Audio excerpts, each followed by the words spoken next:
Innallaha ta'ala, sesungguhnya Allah Ta'ala qad alqa ala qalbika, sudah menanamkan, memberikan ke dalam hatimu nuran, cahaya. Allah sudah memasukkan dalam hatimu cahaya. Fala tudfi'hu bil ma'siyah, jangan engkau padamkan cahaya itu dengan perbuatan maksiat.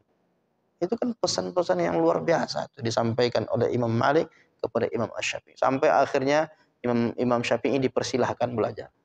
Dan ketika dia disuruh baca, dia tak punya buku, tak punya apa-apa, disuruh baca. Dia tak perlu membaca lagi karena dia sudah hafal. Sampai ketemu, zid ya fata, zid, baca terus, baca sampai sekian hadis, sekian banyak, tidak ada satu huruf pun yang ketinggalan, tidak ada satu kata pun yang keliru. Dan disitulah semakin takjubnya Imam Malik kepada Imam Asy-Syafi'i.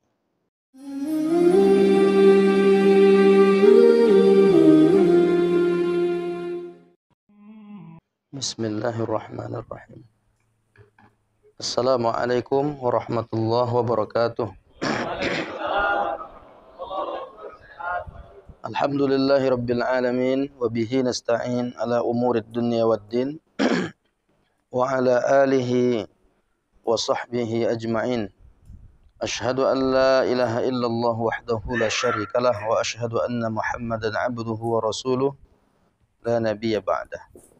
Kaum muslimin musliman, jamaah subuh Masjid At-Thayyibah yang dimuliakan Allah Subhanahu wa taala. Mengawali majelis ilmu kita subuh kali ini, kita bertahmid alhamdulillahirabbil alamin. Kemudian kita berselawat kepada junjungan alam Nabi besar Muhammad sallallahu alaihi wasallam. Allahumma salli ala sayyidina Muhammad wa ala ali sayyidina Muhammad. Assalamu alayka ayyuhan nabiyyu wa rahmatullah. Jamaah yang dimuliakan Allah Ta'ala, pada pertemuan-pertemuan kita sebelum ini, kita membahas tentang biografi imam-imam mazhab, yang dalam hal ini mazhab fikih. Di antara mazhab fikih yang terpopuler adalah mazhab yang 4. Yang tokoh tertuanya adalah Imam Hanafi. Kita sudah menggali, mendalami biografi Imam Hanafi, yang kita kenal namanya Imam Hanafi, meskipun nama aslinya An-Nu'man bin Thabit. Nu'man bin Thabit bergelar Imamul A'zam, Imam Agung. Kemudian mulai dari kehidupannya sejak kecilnya, sebelum balik, bahkan dia sering mengikuti majelis ilmu ba'da zuhur di pasar, di sela-sela kesibukannya membantu orang tuanya yang bernama Zuta bin Thabit. Thabit Nu'man bin Thabit bin Zuta. Jadi ayahnya sebagai penjual kain sutra saat itu memberikannya izin untuk mengikuti sebentar. Tak lama kemudian dia tak lagi mengikuti kajian majelis ilmu di masjid itu, sampai gurunya Muhammad bin Abi Sulaiman kehilangan. Ketika sudah sekian lama tak hadir di majelis ilmu, kemudian dia muncul kembali. Disitulah awal pertemuan dan nasihat seorang guru kepada muridnya. Aku melihat dalam dirimu ada sesuatu, alangkah baiknya engkau sering menghadiri majelis ilmu. Sampai akhirnya doa-doa itu dikabulkan oleh Allah Ta'ala, sampai masanya Imam Abu Hanifah menjadi ulama besar. Dan segala proses yang dia alami yang luar biasa itu sudah kita bahas. Kemudian juga kita sudah membahas Imam Malik bin Anas. Bagaimana seorang Imam Malik mengawali pendidikan yang luar biasa. Sejak kecilnya ditanamkan nilai-nilai adab oleh ibundanya. Sampai-sampai pesan itu hingga hari ini menjadi pesan terbaik seorang ibu kepada anaknya. Ketika itu ibu Imam Malik berkata, "Idhhab ila Rabi'ah fata'allam min adabihi qabla ilmihi." Wahai Ananda, belajarlah engkau kepada gurumu namanya Rabi'ah. Tetapi ibunda ingatkan, fata'allam min adabihi qabla ilmihi. Pelajarilah adabnya sebelum belajar ilmunya. Nah, itulah yang seyogianya ditanamkan dalam pendidikan kita. Sampai akhirnya Imam Malik menjadi ulama besar. Dan itu ada isyarat dari Nabi dalam hadis-hadis Nabi tentang hampir-hampir kalian tak akan menemukan ulama lagi. Kecuali kalian akan temukan dia ada di Madinah. Itu isyarat, hadis itu merupakan isyarat akan ada seorang alim besar di Madinah. Dialah yang disebut oleh para ulama. Inilah mungkin yang dimaksud oleh Nabi, Imam Malik bin Anas rahimahullahu ta'ala. Kemudian tadi saya tanya sama Pak Imam, apakah sampai Imam Malik kajian kita kemarin? Atau udah masuk kita ke Imam Syafi'i?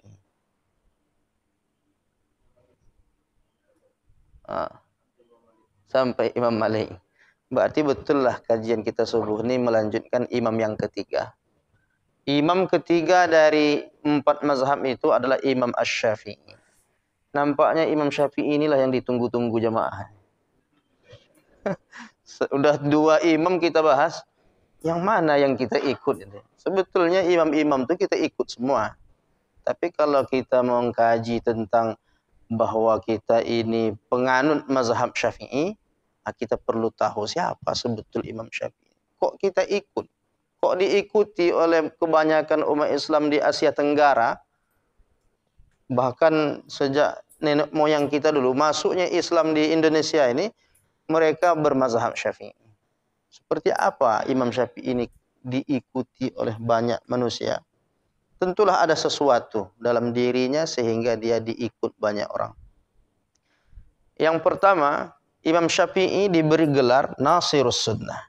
Kalau kita balikkan kemarin Imam A'zam, Imam Hanafi, gelarnya. Imam Malik, Imam Daril Hijrah. Imam tempatnya hijrah atau imamnya Madinah. Tempat hijrah Nabi kan di Madinah. Nah, Imam Syafi'i gelarnya banyak, di antaranya Nasirus Sunnah. Nasirus Sunnah artinya pembela sunnah. Karena di saat orang-orang Mu'tazilah mengaburkan sunnah, Imam Syafi'i lah yang tampil untuk membela sunnah. Maka dia diberi gelar Nasirus Sunnah. Kemudian dia juga bergelar Faqihul Millah. Faqihul Millah, faqih, orang yang paham fikih. Ulama yang paham fikih, yang paham tentang agama. Millah itu agama. Faqihul Millah, orang yang sangat memahami agama. Bagaimana tidak? Dasar-dasar memahami agama ini, dia yang melahirkan konsepnya. Yang melahirkan teori usul fikih. Fikih, usul, ada usulnya, asal. Dasar-dasar fikih itu dirumuskan oleh Imam Asy-Syafi'i. Sebelum datang Imam Asy-Syafi'i, kata Imam Ahmad bahwa ilmu fikih itu terkunci. Setelah datang Imam Asy-Syafi'i, maka kunci-kunci itu, pintu-pintu yang tertutup terbuka. Begitulah kehadiran Imam Asy-Syafi'i dalam dunia ilmu, khazanah, keilmuan dalam Islam. Imam Syafi'i bukanlah nama aslinya. Nama aslinya Muhammad. Sebagaimana Nabi kita bernama Muhammad, itulah dia nama aslinya Imam Asy-Syafi'i. Dia berkunyah Abu Abdillah. Abu Abdillah artinya Bapak Abdullah. Karena dia memiliki anak bernama Abdullah. Maka sebahagian ulama di zamannya juga memanggil Imam Syafi'i dengan Abu Abdillah. Tapi nama aslinya adalah Muhammad. Kalau kita lihat, Abu Abdillah itu kunyahnya. Kemudian namanya Muhammad bin Idris. Ayahnya bernama Idris, dia sendiri bernama Muhammad, kakek yang pertamanya Abbas, kemudian Uthman, kakek yang kedua. Kakek yang ketiga Syafi'. Kakek yang ketiga inilah yang menyebabkan, yang dinisbatkan ke namanya Syafi', maka dia pun diberi gelar Imam Asy-Syafi'i. Nah, pertanyaannya mengapa ke kakek yang ketiga? Kok tidak kakek yang kedua, misalnya Imam Al-Abbasi gitu. Imam Al-Abbasi bisa juga tuh kakek pertama, atau kakek yang kedua Imam Al-Utsmani gitu. Tapi diambil dari kakek yang ketiga Imam Asy-Syafi'i. Nah, itu di antara sebabnya karena Syafi'i ini adalah sahabat Rasulullah sallallahu alaihi wasallam. Jadi diambil barokah dari sahabat Nabi yang oleh Allah Ta'ala dalam Al-Quran disebutkan radhiyallahu anhum. Sahabat-sahabat itu diridhoi oleh Allah. Jadi diambillah nama Syafi'i itu, nama kakeknya, dinisbatkan kepada namanya Imam Asy-Syafi'i. Berharap dengan bertabarruk dengan nama sahabat itu, mudah-mudahan diberi keberkahan. Itu di antara alasannya mengapa dia diberi gelar Imam Asy-Syafi'i. Dan yang lebih menakjubkan dari nasabnya Imam Asy-Syafi'i ini, dia satu garis keturunannya dengan nasab Rasulullah sallallahu alaihi wasallam. Situ letak kemuliaan Imam Asy-Syafi'i. Bertemu pada kakeknya Abdu Manaf bin Qusay. Kalau kita pisahkan, Rasulullah Muhammad bin Abdullah bin Abdul Muttalib bin Hashim bin Abdi Manaf. Jadi kakek Nabi yang ketiga, Abdul Manaf itu kakek Nabi yang ketiga. Muhammad, Abdullah ayah Nabi. Kakek Nabi pertama Abdul Muttalib, yang kedua Hashim, yang ketiga Abdul Manaf. Begitu pula Imam Muhammad bin Idris atau kita kenal Imam Asy-Syafi'i tadi. Dia nama ayahnya Idris, kakek pertamanya Abbas, kedua Utsman, ketiga Syafi', 4 Sa'ib, 5 Ubaid, 6 Abdu Zain, 7 Hashim, 8 Al-Muttalib, ke-9 kakek yang ke-9 itu bertemu pada Abdu Manaf. Jadi secara garis keturunan dia Quraisy. Dia suku Quraisy. Dia termasuk keturunan atau Ahlul Bait Rasulullah sallallahu alaihi wasallam. Maka ada dua kemuliaan disebutkan para ulama tentang kemuliaan nasab Imam Asy-Syafi'i rahimahullahu taala. Yang pertama, dia bersuku Quraisy. Suku Quraisy ini suku terhormat. Sampai-sampai kata Nabi dalam sebuah hadis dalam Sahih Bukhari, "An-nasu taba'un li Quraisy." Manusia itu adalah pengikut suku Quraisy. Manusia ini secara umumnya mengikut suku Quraisy. Mengapa Nabi mengatakan manusia ini mengikut suku Quraisy?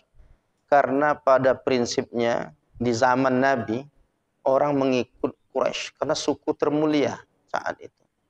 Muslimuhum taba'un li muslimihim. Orang Islamnya mengikut suku Quraisy. Maksudnya Nabi itu suku Quraisy diikut banyak orang. Tetapi sebaliknya begitu juga, wa kafiruhum taba'un li kufrihim. Orang kafirnya juga mengikut suku Quraisy. Maka populer orang kafir Quraisy. Gitu Pak ya. Ini orang-orang kafir Quraisy. Karena mereka Abu Lahab di antaranya kan. Abu Lahab paman Nabi itu kan tokoh-tokohnya itu. Nah, jadi orang Islam mengikut suku Quraisy, orang kafirnya mengikut suku Quraisy. Maka suku Quraisy ini spesial. Nah, sehingga kelebihan yang kedua pada nasab Imam Asy-Syafi'i ini adalah dia disebut sebagai Al-Muttalibi. Al-Muttalibi ini ya karena kakeknya ada yang bernama Al-Muttalib. Sehingga disamakan Nabi antara Bani Hashim dengan Bani Muttalib. Kata Imam Al-Baihaqi, luar biasanya Imam Asy-Syafi'i ini, karena dia Al-Muttalibi, ketika kita bersolawat, otomatis solawat sampai kepada dia. Karena solawat itu kan ada wa ala ali. Kalau kita kan bersolawat pendek, Allahumma salli ala Muhammad atau Allahumma salli ala Sayyidina Muhammad. kepada Nabi Muhammad. Tapi kalau sudah sampai kita ucap wa ala ali Sayyidina Muhammad dan kepada keluarganya, keluarga Nabi Muhammad, maka Imam Syafi'i termasuk bahagian dari keluarga Nabi Muhammad. Setiap umat Islam dimanapun sekarang berselawat menggunakan kata wa ala ali, maka otomatis sampai juga kepada Imam Asy-Syafi'i. Nah, itulah kemuliaan yang Allah anugerahkan kepada Imam Asy-Syafi'i. Ternyata dia satu jalur garis keturunan dengan Nabi kita Muhammad sallallahu alaihi wasallam. Kunyahnya tadi Abu Abdullah. Tetapi kita menyebutnya lebih kenal dengan sebutan Imam Asy-Syafi'i. Di mana dia lahir? Nah, ini kalau kita lihat sejarah sejak di mana kapan ya. Tahun 150 Hijriah lahir di Gaza, Palestina. Jadi dia asli Palestina, maksudnya kelahirannya Palestina. Sebahagian menyebutnya Asqalan. Kita kan mengenal ada Ibnu Hajar Al-Asqalani. Asqalan itu di mana? Asqalan itu semacam kampung kecilnya, atau sebaliknya, Gaza kampung kecilnya yang lebih besarnya Asqalan. Jadi kalau ada yang mengatakan Imam Syafi'i itu bukan di Gaza, Asqalan, sama itu hakikatnya. Jadi Gaza itu pun sebetulnya bahasa yang tepatnya bukan Gaza, Ghazzah. Nah, cuma mungkin orang kita payah menyebut Ghazzah itu, Gaza aja lah. Jalur Gaza, kita lebih mengenal begitu. Ghazzah, lahir di Ghazzah, Palestina. Perkampungan yang hari ini masih dibombardir oleh orang-orang Yahudi Zionis Israel laknatullah alaihim. Nah, Imam Az-Zahabi menyebutkan bahwa Imam Asy-Syafi'i lahir tahun 150 Hijriah dan di situ juga wafatnya Imam Hanafi. Jadi seakan-akan Allah menggantikan wafat Imam Hanafi, lahir Imam Syafi'i. Estafet melanjutkan perjuangan Imam Abu Hanifah An-Nu'man. Kemudian kalau kita lihat wafatnya tahun 204. Jadi antara 150 dengan 204 itu berarti berapa umur Imam Syafi'i? 54 tahun, tak lama Pak. Tapi umurnya produktif. Hari-harinya dihiasi dengan ilmu sehingga hari ini masih kita sebut namanya. Jadi luar biasa kalau kita lihat kehidupan Abu Hanifah An-Nu'man. Dulu ayahnya, ya awalnya dia tinggal di Madinah. Kemudian karena ada sesuatu, dia pindah ke Asqalan. Asqalan tadi satu daerah di Gaza tadi ada di Palestina. Nah, disitulah dia kemudian Imam Syafi'i lahir. Setelah dia hijrah ke Palestina, kemudian menikah dan lahirlah Imam Syafi'i. 2 tahun setelah itu wafatlah ayahandanya. Jadi Imam Syafi'i ini menjadi anak yatim. Dan ini seharusnya motivasi kepada anak-anak yatim kita. Jadi engkau walaupun ayahmu sudah meninggal nak, tapi lihatlah orang-orang besar itu biasanya memang seperti engkau anak yatim. Nabi Muhammad yatim. Imam Syafi'i yatim. Imam Ahmad bin Hanbal itu motivasi. Itu harus diberi motivasi seperti itu kepada anak-anak. Anak yatim itu sebetulnya anak-anak kaum muslimin semuanya. Harus dibantu pendidikannya, harus didorong, harus dipedulikan. Nah, kemudian kakeknya, tadi kita sebut ada ada Syafi', As-Sa'ib dan selanjutnya. Kakek Imam Syafi'i yang ke-6 dari jalur ayahnya tadi bernama Abdi Yazid bin Hashim bin Al-Muttalibi. Nah, ini juga tergolong sahabat Nabi. Jadi bukan hanya ada 4 yang disebutkan dalam riwayat itu secara keseluruhan. 4 kakek Imam Syafi'i itu tergolong sahabat Nabi. Karena sahabat Nabi itu definisinya orang yang jumpa dengan Nabi, beriman kepada Nabi, wafat dalam keadaan beragama Islam. Man mata, siapa yang man laqiyan nabi, yang bertemu dengan nabi, wa amana bihi, beriman kepada nabi, wa mata 'alal Islam. Mereka ini berjumpa dengan Rasulullah sallallahu alaihi wasallam. Nah, karena Syafi'i ini sahabat Nabi, maka dinisbatkanlah nama Syafi'i itu ke namanya Imam Asy-Syafi'i. Ibunya Fatimah Al-Azdiyah binti Ubaidillah bin Hasan bin Husain bin Ali bin Abi Thalib. Sebahagian menyebut riwayat ini lemah, tapi sebahagian lagi mengatakan bahwa ternyata ibunya juga keturunan dari Ali bin Abi Thalib. Nah, ini satu riwayat dalam kitab Manaqib Asy-Syafi'i.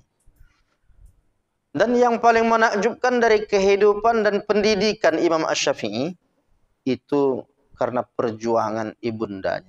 Jadi kita lihat sebetulnya memang banyak ya, kebanyakan orang-orang sukses besar itu karena doa ibundanya. Doa ibu. Perjuangan dan doa ibundanya Imam Asy-Syafi'i. Apalagi memang dah dalam keadaan yatim. Siapa lagi yang mempedulikannya? Ibundanya. Bagaimana perjuangan ibunda Imam Asy-Syafi'i mendidik Imam Asy-Syafi'i sejak umur 2 tahun dibawanya ke Kutab. Kutab itu pendidikan Al-Quran. Mendengarkan Quran. Umur 2 tahun belum bisa ngapain, belum bisa baca segala macam. Tapi dia dibawa ke sana untuk mendengar aja. Dengar bacaan Quran. Itu sekarang 2 tahun itu apa yang kita buat untuk anak cucu kita? Main lato-lato. Main lato-lato. Umur 2 tahun lato-lato, bengkak-bengkak. Jadi Imam Syafi'i 2 tahun udah belajar Quran. Mendengarkan. Makanya sampai nanti umur 7 tahun lengkap sudah hafalan Quran 30 juznya. Jadi Imam Syafi'i luar biasa, di umur 7 tahun sudah hafal Quran. Bahkan yang menarik itu bukan hanya sekedar hafal. Kita kalau udah hafal tuh bangga kita memang. Tapi Imam Syafi'i sudah mendapatkan ijazah sanad dari gurunya. Sampai dia mengaku, saya belajar Quran ini berguru, bersanad, nyambung ke Rasulullah sallallahu alaihi wasallam. Maka dia katakan, saya berguru kepada Ismail bin Konstantin. Kemudian guru saya ini juga belajar kepada gurunya Shibl. Gurunya Shibl ini belajar kepada gurunya Abdullah bin Katsir. Abdullah bin Katsir belajar dari gurunya Mujahid. Mujahid belajar dari gurunya Abdullah bin Abbas. Abdullah bin Abbas belajar kepada Ubay bin Ka'ab. Ubay bin Ka'ab belajar kepada Rasulullah sallallahu alaihi wasallam. Sebagaimana bacaan Rasulullah membaca Quran, seperti itu jugalah bacaan Imam Asy-Syafi'i. Maka terkenal Imam Syafi'i ini bacaan terindah. Orang-orang di zaman Imam Syafi'i, kalau mau menangis, jumpalah Imam Syafi'i. Kok bisa menangis? Bacaannya yang luar biasa. Itu ada riwayat. Masih panjang ini. Karena udah diungkapkan. Ada kalimat orang-orang, atau nanti ajalah kita jumpa. Sekarang kita ikut aja dulu slide-slide ini. Sampai disebutkan hatta yatasaqatun nas. Orang-orang tuh sampai ini, usia 13. Imam Syafi'i suaranya indah. Kalau baca Quran, kalau orang mau menangis, jumpa Imam Syafi'i. Qala Ibnu Nasr, kunna idza aradna an nabkiya, kata Imam Ibnu Nasr, kami dulu kalau mau menangis apa yang kami lakukan? Qala ba'duna li ba'din, lalu sebahagian kami mengucapkan sesuatu kepada sebahagian yang lain. Apa kata kami?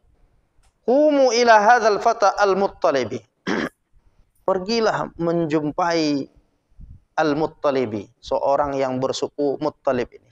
Bani Muttalib. Siapa yang dimaksud? Imam Syafi'i. Yaqra'ul Quran.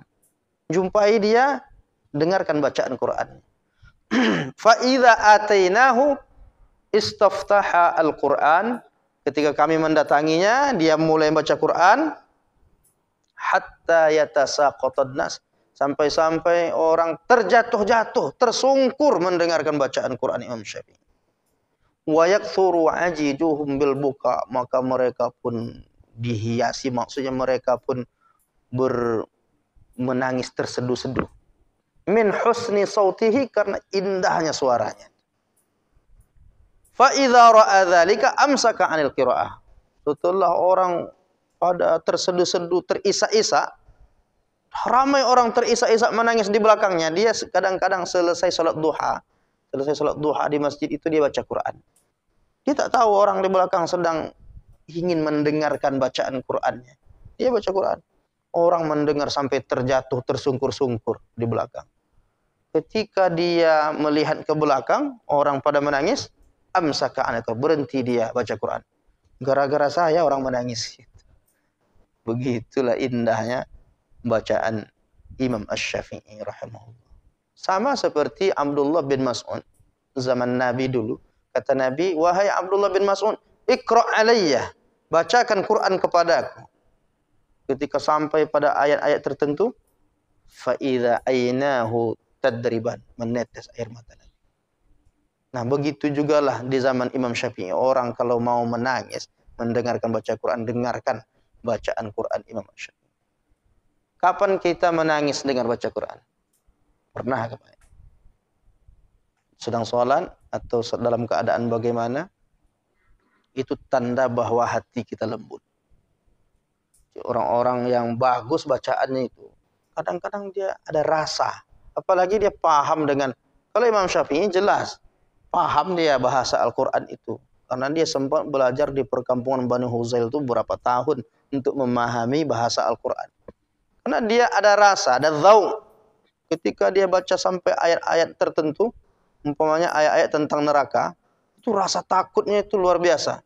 Khawatir, takut betul masuk neraka itu, sampai dia khawatir itu ditunjukkan, bahkan menyebabkan nada bacaannya itu membuat hati kita pun menjadi khawatir, takut akan azab Allah Ta'ala. Sama imam-imam besar di Masjid Nabawi, di masjid-masjid di Timur Tengah sana luar biasa. Banyak juga jamaah kita yang umrah, yang di bulan Ramadan itu sampai menangis-nangis itu ketika dibacakan ayat-ayat tertentu.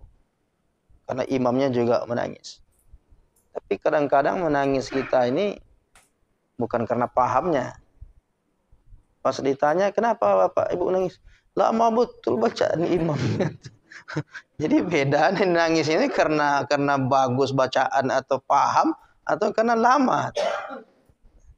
Jadi begitu. Imam Asy-Syafi'i rahimahullah ta'ala. Kemudian kita melihat proses dia menuntut ilmu. Dia bercerita, ini riwayat.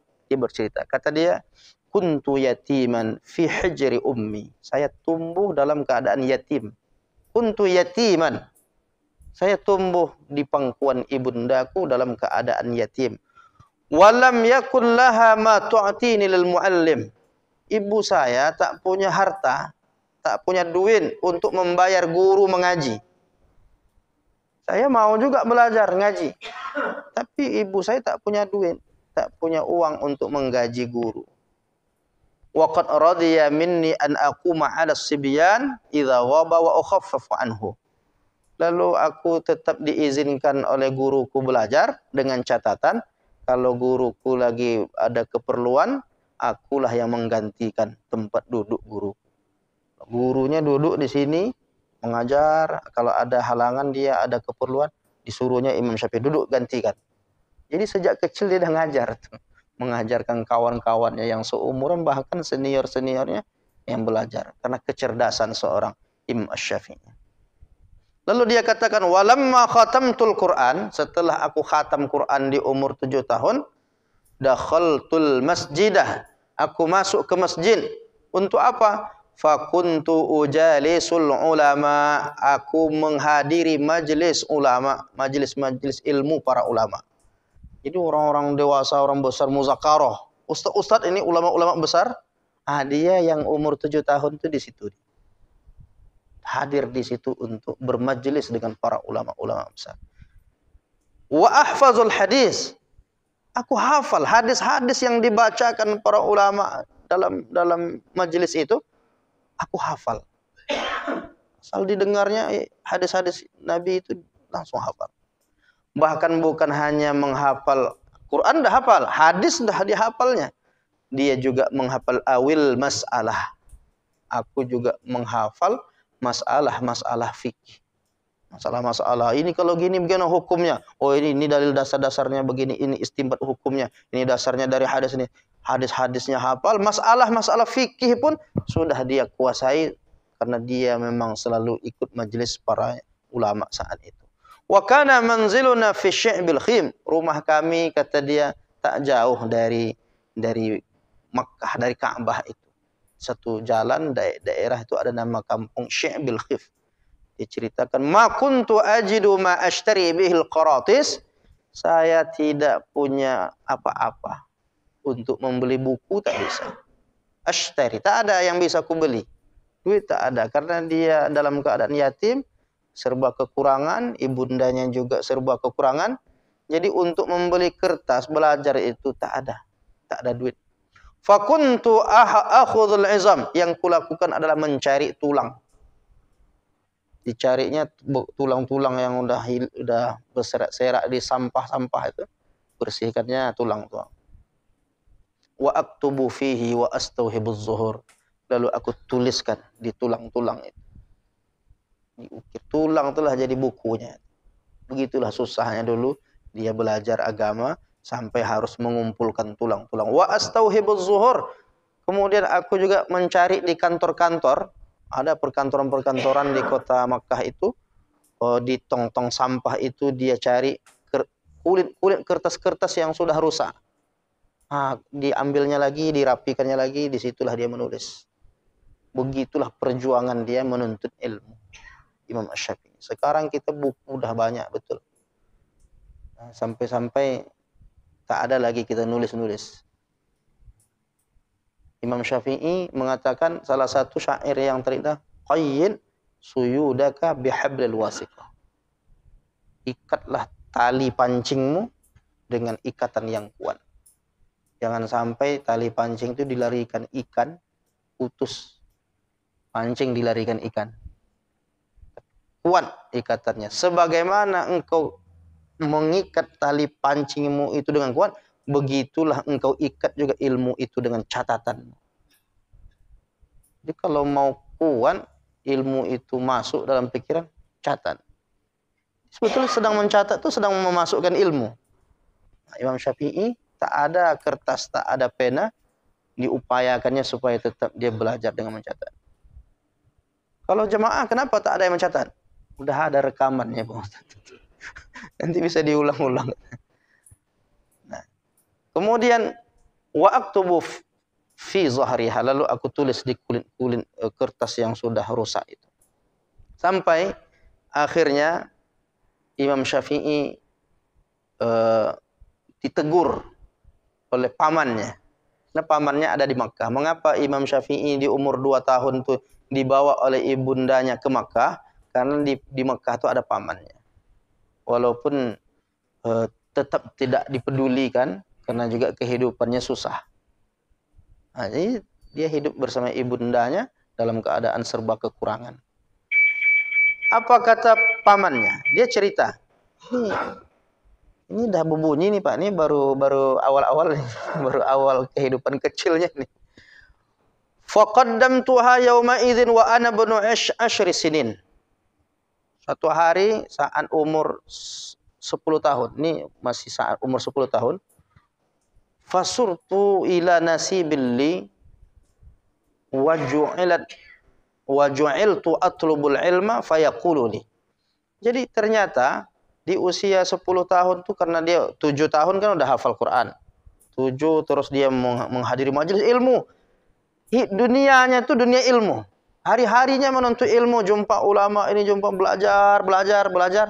Di usia 10 tahun tuh gelisah pamannya. Sampai pamannya marah kepada dia. Kata pamannya, la tashtagil bihadza. Jangan kau sibuk dengan ilmu-ilmu begini. Ngaji aja. Bentar ngaji. Ngaji aja hidupmu ini. Marah pamannya. Wa aqbil ala ma yanfa'uka. Sibukkan dengan bekerja, cari kerja. Hidup susah kok, kerja tak ada kok, sibuk untuk ilmu ini gimana ceritanya? Marah pamannya kepada Imam Asy-Syafi'i. Tapi Imam Syafi'i mengatakan, yang warna merah itu kata Imam Syafi'i, faju'ilat ladzati fil ilmi. Semakin dimarah pamannya menuntut ilmu, semakin semangat dia menuntut ilmu. Ladzati, lezat. Semakin lezat aku menuntut ilmu. Tertantang itu kan. Jadi orang kalau cinta ilmu dilarang dia menuntut ilmu, semakin semangat dia menuntut ilmu. Faju'ilat ladzati fil ilmi wa talabihi hatta razaqallahu ma razaq, sampai Allah menganugerahkannya kepada orang. Kalau udah cinta ilmu tuh, waduh, ada kenikmatan, kelezatan. Itu hanya orang-orang yang pecinta ilmu itulah yang sadar betapa mulianya, betapa indahnya, betapa nikmatnya ketika dia suka mendalami ilmu. Ada kelezatan. Apalagi Imam Syafi'i terkenal dengan setiap satu ayat yang dia baca lahir 40 hukum. Kayak Imam Syafi'i, satu ayat baca nikmat. Oh, ini maksudnya ini hukum. Dapat satu hukum itu, dan ini menjadi panduan bagi umat. Bagaimana tidak kelezatan dia, satu ayat, dua, tiga, ini hukumnya begini, begini. Itu jadi catatan penting, dan itu sampai kepada kita hari ini. Nah, jadi semangat dia itu sejak kecil. 10 tahun dia menuntut ilmu, dilarang oleh pamannya, dan dia bahkan semakin bersemangat untuk menuntut ilmu. Bayangkan di umur lebih kurang belasan tahun tadi, dia pun dijumpai oleh seseorang. Faqala, ada yang mengatakan kepadanya, hadza Malik sayyidul muslimin yauma idzin. Ada Imam Malik di Madinah, dia pemimpinnya orang Islam. Maknanya pemimpinnya para ulama di zaman itu. Orang kalau mendengar Imam Malik, wah, ini ulama besar. Kenapa? Dialah yang punya kitab hadis. Satu-satunya kitab hadis di zaman itu ya kitab Al-Muwatta. Sampailah informasi Imam Malik itu kepada Imam Asy-Syafi'i. Apa kata dia? Fa waqa'a fi qalbi. Setelah mendengar ada ulama besar Imam Malik, betul-betul tertanam ke dalam hatiku bahwa aku harus menjumpai dia, harus berguru kepada dia. Lalu apa yang dia lakukan? Wa amantu ilal Muwatta wasta'artuhu. Lalu aku berusaha mencari kitab Muwatta. Mana kitab Muwatta yang ditulis Imam? Ini sebelum jumpa Imam Malik, pastikan dia baca dulu kitab itu sebelum jumpa dengan Imam Malik. Wasta'artuhu, lalu dia pinjam ke salah seorang ulama yang ada di Makkah. Wa hafiztuhu fi tis'i layal, dan aku hafal kitab yang 10.000 hadis itu dalam waktu 9 hari. Wah, itu 9 malam cuma apa? Selesai oleh dia. Hafal, bukan baca. Kalau sekedar baca ya bisa mungkin. Ini hafal dia dalam 9 malam. Faqadimtul Madinah, lalu aku pun berangkatlah ke Madinah. Setelah hafal baru berangkat. Fabalautul kitab. Sebelum menjumpai Imam Malik itu, dia berjumpa dengan gubernur Makkah. Jumpa dengan gubernur Makkah, tolong berikan rekomendasi untuk belajar agama ke Madinah, menjumpai Imam Malik. Surat rekomendasi itu diberikan kepada gubernur Madinah. Gubernur Madinah pun kaget. Itu kalimat ya. Kemarin sudah kita singgung sedikit. Qala yang paling bawah. Ya bunayya, katanya. Wahai anakku, dia ngomong sama Imam Syafi'i, masih kecil, belasan tahun. Wahai anakku, inna masyi min jawfil Madinah ila jawfi Makkah. Engkau suruh aku berjalan kaki dari Madinah ke Makkah. Berapa kilo tuh Makkah Madinah jalan kaki? Engkau suruh aku berjalan kaki dari Madinah ke Makkah, hafian rajilan, dalam keadaan telanjang kaki, tak pakai sepatu, tak pakai sendal, tak pakai alas kaki, ahwanu alayya, lebih ringan bagiku, minal masyi ila babi Malik, daripada aku pergi ke rumah Imam Malik, berkunjung, berada di depan pintu rumah Imam Malik. Lebih ringan kalau engkau suruh aku jalan kaki tak pakai sendal ke Madinah, ke Makkah, dari Madinah ke Makkah, lebih ringan bagiku daripada bertemu dengan Imam Malik. Segan. Karena karisma seorang Imam Malik rahimahullahu ta'ala. Imam Malik itu ulama besar. Bahkan Khalifah Harun ar-Rasyid pun tidak berani macam-macam dengan Imam Malik. Apalagi gubernur Madinah. Artinya karena karismatiknya seorang Imam Malik itu yang luar biasa. Maka orang datang hanya untuk menuntut. Pernah Imam Malik itu dipanggil, disuruh datang untuk mengajar di istana oleh Harun ar-Rasyid. Disampaikan berita itu kepada Imam Malik, kata Imam Malik, kalau khalifah mau belajar hadis Nabi, jangan aku yang datang ke istana. Dia yang datang menjumpai aku di rumah. Nah, makanya Harun ar-Rasyid pun belajar kepada Imam Malik. Nah, termasuklah gubernur Madinah ini, dia kalau menjumpai Imam Malik langsung ini gimana rasanya. Tetapi karena Imam Syafi'i ini seorang pemuda yang luar biasa, lalu dia katakan, aku tak ada niat apa-apa. Aku hanya sekedar memohon bantuan agar aku bisa belajar dengan Imam Malik. Tolonglah sampaikan. Akhirnya dia antar juga. Sampailah di depan pintu Imam Malik. Nah, itu kisahnya sudah kita kaji juga kemarin. Paling tidak pertemuan itu pertemuan yang mengganggukan.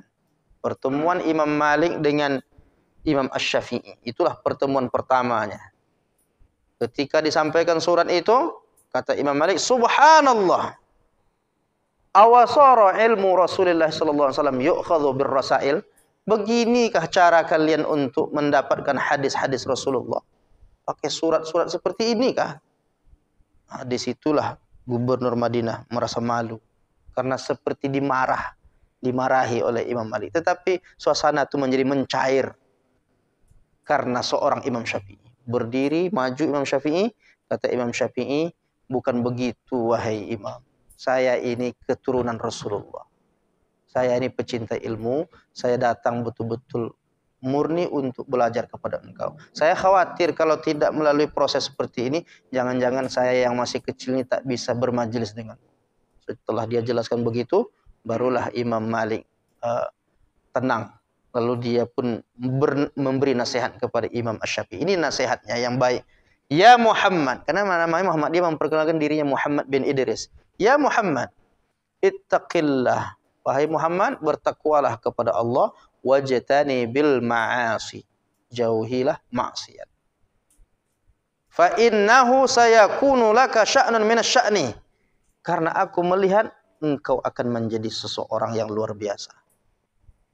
Jadi pesannya itu aja, bertakwa kepada Allah, jauhi maksiat karena engkau ini bukan seperti orang biasa. Ada sesuatu, firasat orang beriman. Ittaqu firasatal mu'min, hati-hatilah kalian dengan firasat para ulama, firasat orang beriman. Fa innahu yanzuru bi nurillah, karena dia melihat dengan cahaya Allah. Makanya Imam Malik pun melanjutkan pesannya kepada Imam Syafi'i. Innallah, yang paling bawah. Innallaha ta'ala, sesungguhnya Allah Ta'ala qad alqa ala qalbika, sudah menanamkan, memberikan ke dalam hatimu nuran, cahaya. Allah sudah memasukkan dalam hatimu cahaya. Fala tudfi'hu bil ma'siyah, jangan engkau padamkan cahaya itu dengan perbuatan maksiat. Itu kan pesan-pesan yang luar biasa itu disampaikan oleh Imam Malik kepada Imam Asy-Syafi'i. Sampai akhirnya Imam Syafi'i dipersilahkan belajar. Dan ketika dia disuruh baca, dia tak punya buku, tak punya apa-apa, disuruh baca. Dia tak perlu membaca lagi karena dia sudah hafal.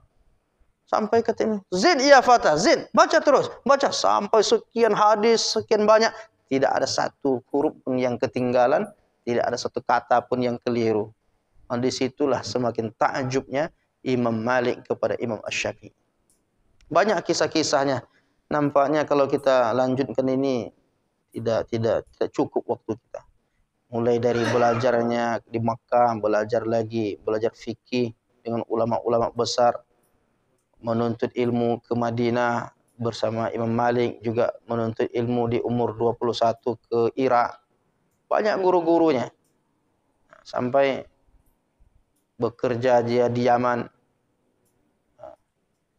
Dia sempat menjadi pegawai di Yaman. Nah, kalau Imam Hanafi kemarin dia menolak jabatan, tapi Imam Syafi'i memilih jabatan.